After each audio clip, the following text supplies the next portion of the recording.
The Lakers' loss to the Boston Celtics wasn't just another blemish on their season's record. This game brought to light crucial issues for the team that could have far-reaching consequences, not only for the upcoming games but for the team's plans heading into the playoffs. The biggest drama, without a doubt, was LeBron James' injury, which occurred in the middle of the fourth quarter. The star suddenly felt limited and was ruled out of the game due to a groin strain.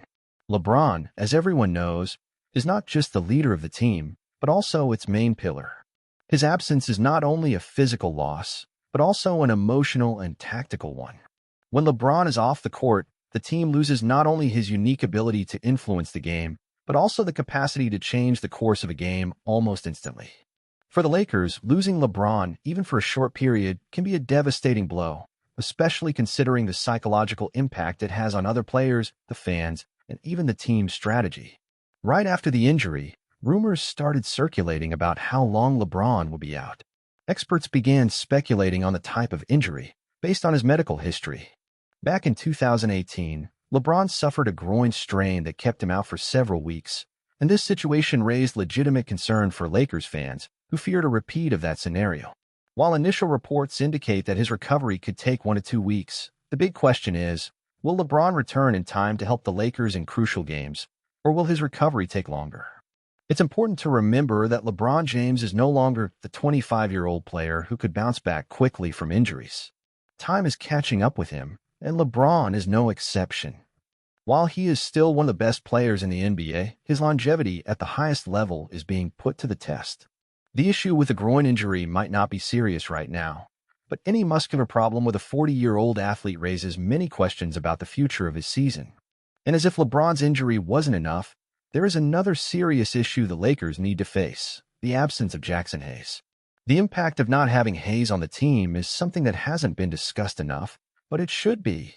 We're not talking about a player with the fame or contribution level of LeBron, but someone who plays a fundamental role in the Lakers' rotation, especially when it comes to frontcourt defense and versatility.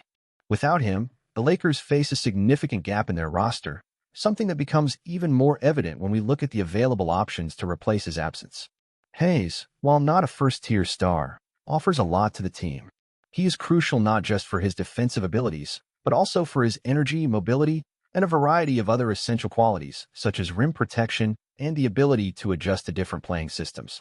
Without him, the Lakers are in a difficult position, with very few viable alternatives in the roster to cover his absence. When Hayes is on the court, the Lakers have someone who can defend the rim, someone who can switch between guarding a big man and contesting a three-point shot, or even pressuring an opponent on the perimeter. His mobility is something the team needs, especially when facing opponents with quicker and more versatile players. His absence creates an adjustment problem, as now the Lakers are left with little flexibility in one of the most critical positions, center. This is where the backup options come into play. The first name to evaluate is Alex Len, a veteran who has played for various NBA teams and has some experience in physical basketball, but who hasn't proven to be an ideal solution for the Lakers so far. While Len is a strong presence in the paint, his lack of mobility and difficulty adapting to modern basketball limits his options. The Lakers need a center who can offer more than just brute strength. They need someone who is versatile, agile, and able to adjust to different defensive schemes. Unfortunately, Len doesn't have these qualities at the required level. Additionally, Len has not been used consistently by the Lakers in recent games, even when Hayes was out. This suggests that the coaching staff has doubts about his contribution. While he has a good history of rim protection, he doesn't fit well into the more dynamic style of play the Lakers are trying to implement. In a playoff scenario where speed and adaptability are crucial, he doesn't seem like the best option for a team looking to compete for top titles. Then we have Trey Jemison, a player who has provided some relief for the team with his energy and presence, but who also isn't the definitive answer. Jemison has shown some potential, but his limitations are clear. His ability to impact games is clearly dependent on the type of opponent, and he isn't consistent enough to earn a prominent role in the playoffs. His offensive game is limited, and his free throw shooting is a significant weakness, especially in high-pressure moments. During important games, he could become a target for hack-a-shack strategies, which adds extra pressure on him. Defensively, Jemison has some strengths, but he isn't a multifaceted defender. He doesn't have the versatility to guard different types of players in the paint or on the perimeter, making him a more limited option against teams with more dynamic and versatile offenses, as we saw recently against the Boston Celtics. While he's had some good performances, the truth is that Jimson is still a work in progress and not a ready-made solution for the challenges the Lakers will face in the playoffs. Now, if we look at Christian Coco, the situation changes slightly. Coco offers a different playing style, more athletic, more mobile, and with a defensive profile that might fit better in a system that demands versatility. His ability to move around a court is a crucial asset for the Lakers, and he could be the key to solving the problem of rim defense. Coco is capable of making quick transitions, defending in pick-and-roll situations, and protecting the rim with the agility that Jimson simply doesn't have. However, his lack of weight and physicality could be a problem against stronger teams, which limits his impact in certain matchups. Coco is still adapting to the NBA, and while he has shown some flashes of potential, he needs to prove more, especially before the playoffs begin.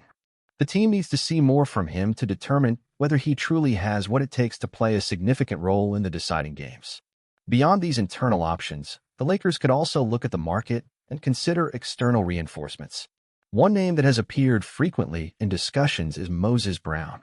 Recently signed by the Dallas Mavericks on a 10-day contract, Brown has shown impressive skills in the G League, with standout performances that include a 28-point, 20-rebound game, followed by a 25-point, 21-rebound game. While his defense is a weakness, particularly in rim protection, Brown brings an interesting combination of size, strength, and skills in the paint.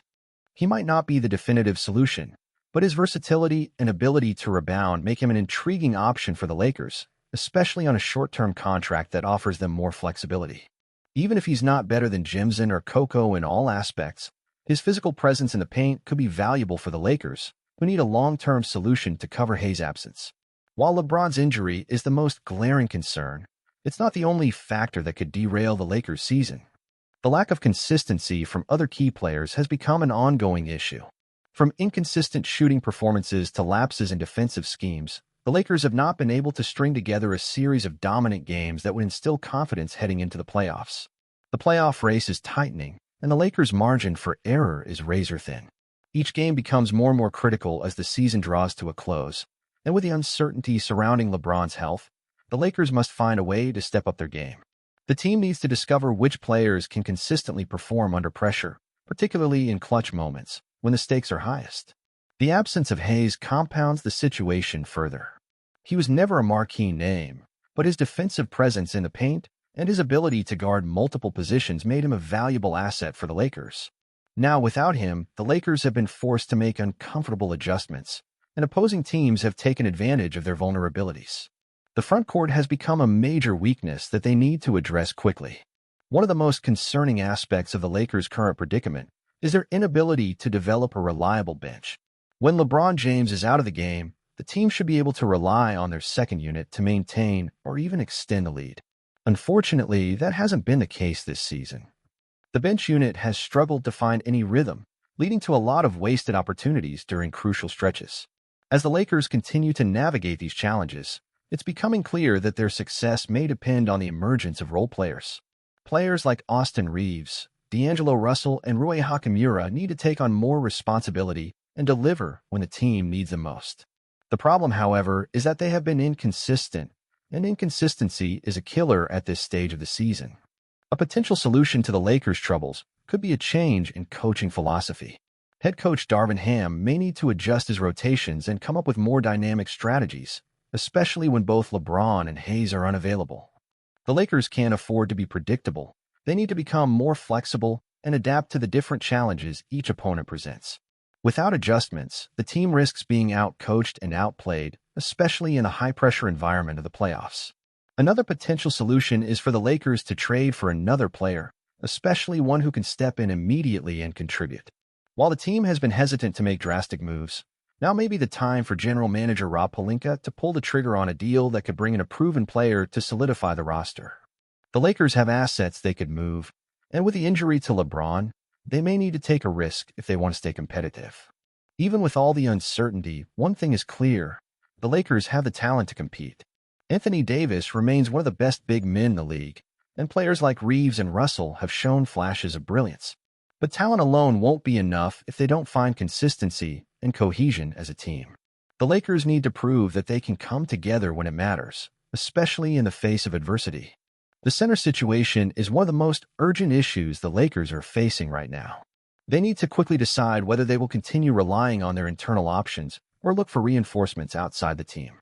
The answer to this question could be crucial for the Lakers, who, without a fully healthy LeBron and without Hayes, need to make quick and effective decisions to maintain their competitiveness and secure a solid playoff spot. And what about you? What do you think about this entire situation? How should the Lakers handle the absence of LeBron and Jackson Hayes?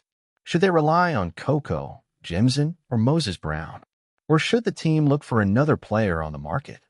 Let me know your thoughts in the comments below. If you enjoyed this video and want to continue following all the updates about the Lakers, don't forget to follow Lakers News Fan Report, hit the notification bell, and leave a like.